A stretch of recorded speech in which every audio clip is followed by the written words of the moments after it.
I've been overwhelmed by not only the spirit of the people, the enthusiasm around the ministry that's now in its changing nature, but also the opportunities that are actually there to bring some knowledge from some of the things that we may have experienced in and around Europe and embed them within the culture that is so vibrant here. I think the big thing that motivated me to come to the Enterprise Africa Summit is two things. Firstly, the power of the brand around the British Council. I've done some work in the UK with British Council, inviting entrepreneurs from all around the world and talking to them about our experience in the UK. And it was nice to be able to reciprocate that and go to where you were actually hosting an event in Ghana for a change. And the second thing, the power of the people within the British Council who were able to extol the benefits of what you were trying to do for the very first time.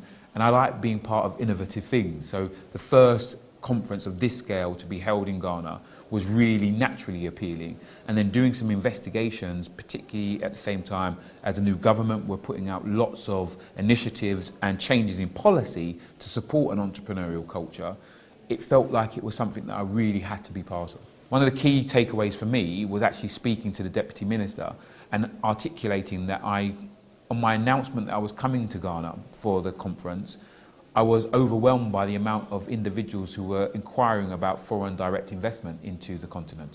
So off the back of what I've seen and what I've heard, which has been all positive, I'm going to go back and speak to those people and see about, one, putting together a delegation of individuals who are really interested in actually actively seeking investment opportunities, but then also seeing how we can leverage some of the experience we have with Bright Ideas Trust and some of the other businesses that we've been involved in to actually maximise the learning that we have had here to be able to continue that over the future.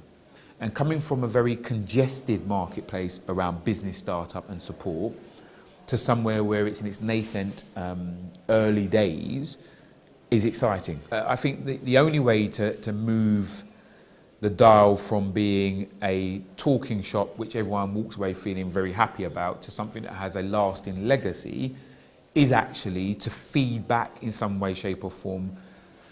Maybe it's a 10-point plan that came out of the feedback you have from your delegates here.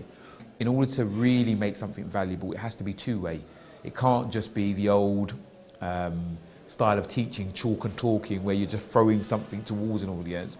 There has to be, from the ground up, the feedback about what's coming. The big thing for me would be wanting to see what are the key messages that the British Council, with their influence and their network and their connections to the government, the British ambassador, all of these parties who have been involved in a fantastic conference, what is your part as a British Council to play in feeding back some messages around how the plight of potential entrepreneurs and existing entrepreneurs could be made better?